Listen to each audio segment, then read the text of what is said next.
हम सब जानते हैं, हाल में हमने सुना पढ़ा और हम सब विटनेस हैं, Sushant Singh Rajput, tall dark handsome personality, हम सब के बहुत ही चहीते और प्रिय एक्टर, अचानक एक दिन सुबह हमें न्यूज मिलती है कि वो बहुत ही मासूम चेहरा अब हमारे बीच में नहीं है। क्यों? क्योंकि वो फांसी से लटक कर आत्महत्या का शिकार हो गया। डेली न्यूज़पेपर्स में हम सब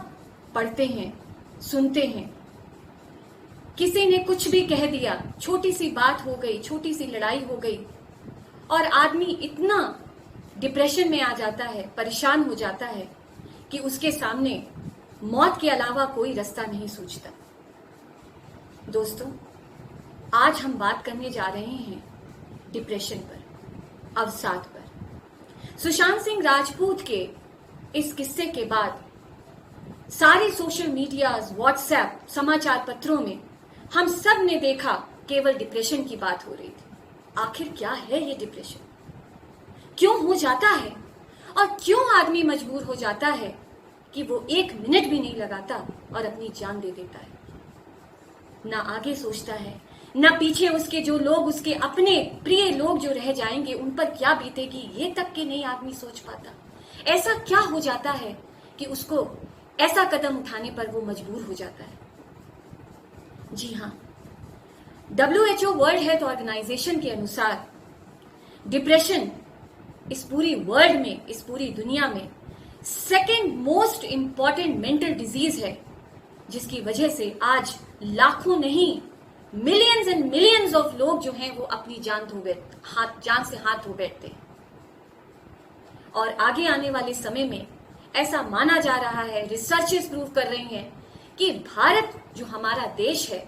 उसमें depression will be the top most mental disease, जिसकी वजह से हमारे यहाँ लोगों की डेथ्स होंगी और हमारे यहाँ युवा अपनी जान से हाथ धो बैठेंगे। ये बहुत ही गंभीर विषय है, चिंतन का विषय है, न केवल एक अभिभावक होने के नाते, न केवल टीचर्स होने के नाते, न केवल एक केयर गिवर, एक कम्युनिटी वर्कर, एक सोशल वर्कर होने के नाते, मगर एक आम, एक नागरिक होने के नाते भी हम सबको सोचना चाहिए कि आखिर ऐसा क्या है इस डिप्रेशन में, या ये क्या बीमारी है जिसकी वजह से आदमी इतना मजबूर हो जाता है। डिप्रेशन, या जिसको हिंदी में हम अवसाद कहते हैं, ये एक ऐसी मानसिक कंडीशन है, एक मेंटल कंडीशन है जिसमें आदमी अपने आप को इतना हेल्पलेस महसूस करने लगता है, इतना होपलेस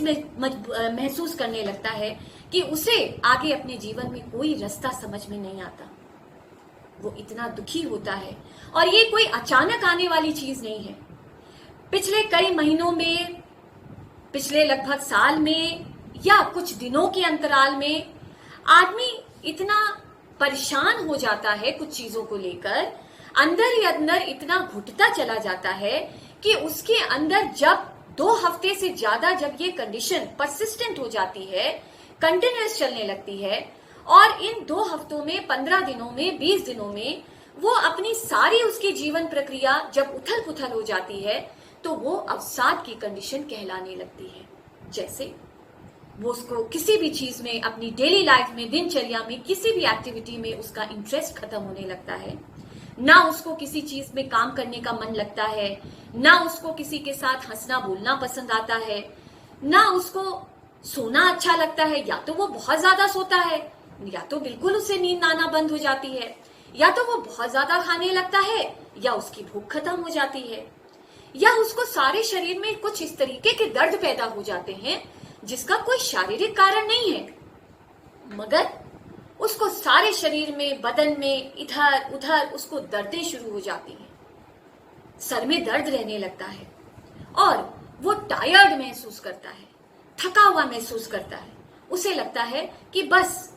मुझे कोई शांत जगह मिल जाए और मैं पड़ा रहूं, मैं सोया रहूं, मुझे कोई डिस्टर्ब ना करे।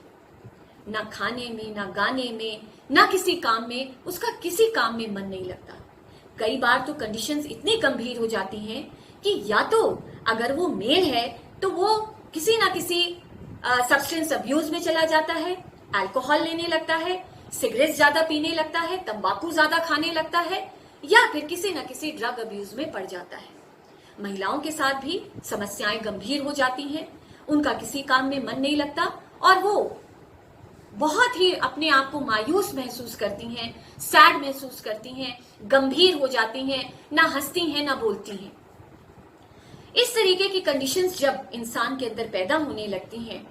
तो हमें समझना चाहिए कि वो किसी न किसी प्रकार के मेंटल अवसाद से या मानसिक किसी न किसी प्रताड़ना से वो गुजर रहा है और ऐसे में जरूरत है उस इंसान को मदद की। जी हाँ दोस्तों, ये मदद शब्द बहुत इंपॉर्टेंट है। मैंने क्यों इस मदद शब्द पर एम्फेसाइज किया?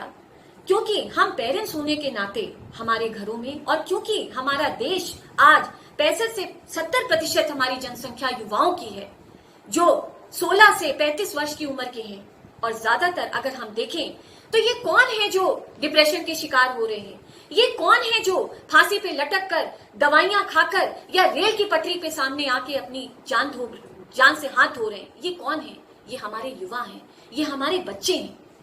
और हम माता पिता होने के नाते, हम शिक्षक होने के नाते, ये हमारी नैतिक जिम्मेदारी है कि हम इतने सेंसिटिव हुए, इतने संवेदनशील बने कि हमारे सामने अगर कोई ऐसा युवा है, कोई ऐसा बच्चा है जिसके शरीर से, जिसके चेहरे से, जिसके हाव भाव से हमको कुछ मायूसियत दिखाई देती है, कुछ तकलीफ दिखाई देती है, तो हम उससे बात करें। जी हाँ दोस्तों, आज के इस छोटे से मेरे YouTube के इस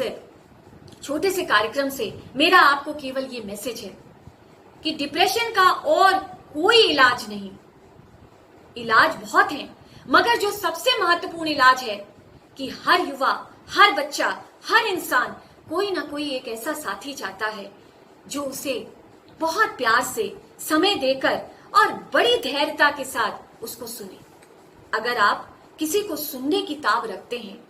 अपने दोनों कान पूरे नॉन जजमेंटली, बिना किसी शर्तों के, बिना किसी कंडीशंस के, अगर आप उसको पूरी तरह से उसकी तकलीफ को, उसकी मायूसियत को सुनते हैं, समझते हैं और उसको अश्योरेंस देते हैं कि हाँ मैं समझ रहा हूं कि तुम किस तकलीफ से गुजर रही हो, तुम किस तकलीफ से गुजर रहे हो, केवल एक वैलिडेशन कि yes I am there with you, केवल इतना कह देने से वो इंसान उस हद तक नहीं पहुंचेगा जहां वो मजबूर हो जाए कि उसको फांसी पे लटक कर अपनी जान देनी पड़े, रेल की पटरी पे आकर उसको अपनी जान देनी पड़े, या कोई स्लीपिंग पिल्स खा के उसको अपनी जान देनी पड़े। उसको ये एहसास हो जाएगा, ये महसूस हो जाएगा कि हाँ मेरा भी कोई है जिस पर मैं इतना विश्वास कर सकता हूँ, जिस पर मैं इतना निर्भर हो सकता हूँ कि मैं जब चाहे जितनी भी तकलीफ में हूँ, जितने भी दुख में हूँ, अगर मैं उसके पास पहुंचूंगा वो मुझे बहुत धैर्यता के साथ, बहुत सांत्वना के साथ, बहुत संवेदनशीलता के साथ मुझे सुनेगा। जी हाँ दोस्तों, डिप्रेशन से अगर निजात पानी है तो सबसे पहला स्टेप है सुनिए अपने को और अपनों। बहुत बहुत धन्यवाद।